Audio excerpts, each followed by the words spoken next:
Indonesia. Indonesia merupakan negara dengan tanah sangat subur.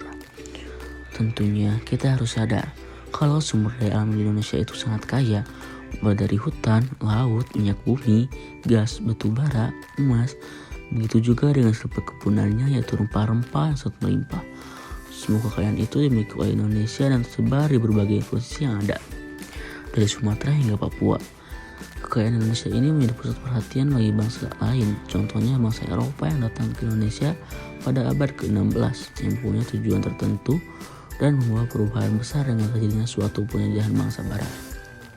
Perburuan mutiara dari timur. Kalian tahu gak sih mutiara dari timur itu apa? Jadi mutiara adalah rempah-rempah yang waktu itu harganya sangat mahal.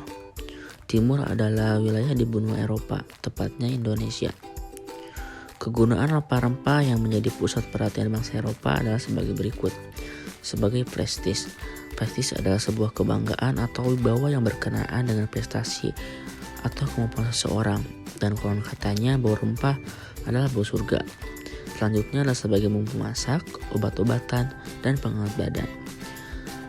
Jenis rempah-rempah yang dicari bangsa Eropa adalah lada, kunyit, jahe, pala, dan kapulaga. Pada saat itu, harga komoditas tersebut sangat mahal, yang membuat bangsa Eropa berbondong-bondong untuk mencari rempah-rempah tersebut ke Indonesia. Awal mula bangsa Eropa datang ke Indonesia.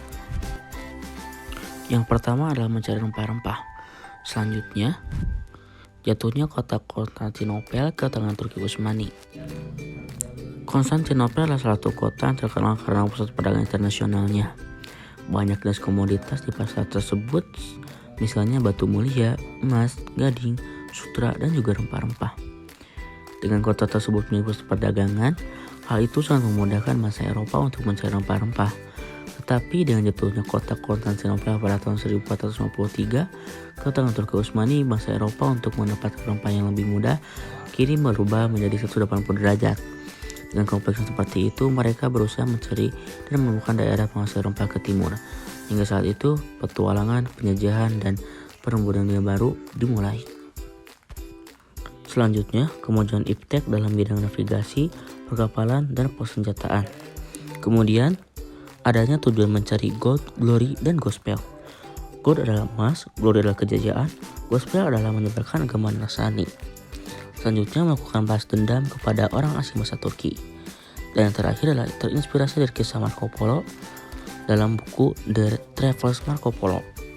Marco Polo merupakan penjelajah dari Italia yang melakukan perjalanan darat yang melalui jalur sutra sampai di Jepang, dan Marco Polo pulang menggunakan jalur laut dan pernah singgah di wilayah Indonesia yaitu di Samudra Pasai. Peta penjelajahan samudra. Pelopor penjelajahan samudra. Negara pelopor adalah Portugis dan Spanyol. Pada tanggal 7 Juli tahun 1494 disepakati perjanjian Tordesillas yang dikasih oleh Paus Alexander ke-6. Portugis menguasai dunia timur dan Spanyol menguasai dunia barat. Batasnya adalah Tanjung Perde. Kemudian pada tanggal 22 April tahun 1829 dibuatlah perjanjian Saragossa yang isinya Portugis tetap di Maluku dan Spanyol harus pulang ke Filipina.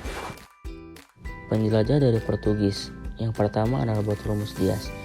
Ia melakukan penjelajahan samudra dan sampai di Tanjung Harapan. Dinamakan Tanjung Harapan karena ia berhenti yang disebabkan oleh serangan ombak besar pada tahun 1488. Penjelajahan itu lalu diteruskan Vasco da Gama yang sampai di Goa, India pada tahun 1498. Lalu pulang ke Lisboa, Portugal dengan membawa rempah-rempah. Kemudian pada tahun 1500, Cabral sampai ke semenanjung timur Brazil. Dan Afonso de Albuquerque merebut Malacca pada tahun 1511. Yang akhirnya Antonio de Abro dan Francisco Serrao sampai di Maluku pada tahun 1512. Yang kedua adalah Spanyol. Orang Spanyol yang pertama kali melakukan penjelajahan samudra adalah Christopher Columbus. Pada tahun 1492, ia berlayar ke arah barat melewati Samudra Atlantik, hingga akhirnya tiba di benua Amerika. Saat itu, Columbus berpikir kalau dia telah sampai di daerah yang ditujuannya, yaitu India. Karena itulah Columbus selalu menamakan penduduk lokal yang ia temui sebagai warga Indian. Penjelajahan berikutnya dilakukan Magalhaens dari Spanyol ke barat daya. melintasi Samudra Atlantik sampai di ujung selatan Amerika, kemudian melewati Samudra Pasifik dan mendarat di Filipina pada tahun 1521. Pelayaran Magalhaens berpengaruh bagi dunia ilmu pengetahuan karena dirinya berhasil membuktikan bahwa bumi itu bulat. Penjelajahan Magalhaens kemudian dilanjutkan Sebastian Elcano. Pada tahun 1521, Sebastian Elcano berhasil berlabuh di Tidore. Namun, kedatangan mereka dianggap melanggar perjanjian Tordesillas.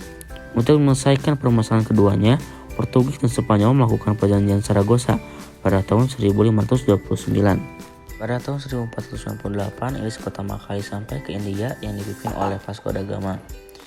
Kemudian, pada tahun 1600, Inggris membuat EAC atau East India Company untuk memperkuat daya saing perdagangannya di dunia timur. Pada tahun 1579, Francis Drake dan Thomas Cavendish berhasil sampai Indonesia. Dan Inggris membentuk beberapa kantor dagang Indonesia, tepatnya di Ambon, Makassar, Jepara, dan Jakarta pada tahun 1604. Penjelajah dari Belanda, yaitu Barents. Barents berusaha mencari jalan ke Asia melalui kutub utara. Pada saat kembali pada tahun 1594, Barents dinyatakan meninggal dunia, dan laut tersebut diberi nama Laut Barents. Selanjutnya, Abel Tasman menemukan Pulau Tasmania pada tahun 1642, dan Cornelius Houtman sampai ke Pelabuhan Banten pada tahun 1596. Houtman sampai ke Pelabuhan Banten. Sikap Belanda yang kurang ramah dan berusaha memonopoli perdagangan di Banten membuat Sultan Banten saat itu marah. Akibatnya, ekspedisi ini terbilang gagal. Sekitar pada tahun 1598 hingga tahun 1600, pedagang Belanda mulai berdatangan kembali. Kedatangannya kali ini dipimpin oleh Jacob Vanek pada tahun 1599. Ia berhasil mendarat di Maluku dan membawa rempah-rempah. Keberhasilan Vanek menyebabkan semakin banyak pedagang Belanda datang ke Indonesia.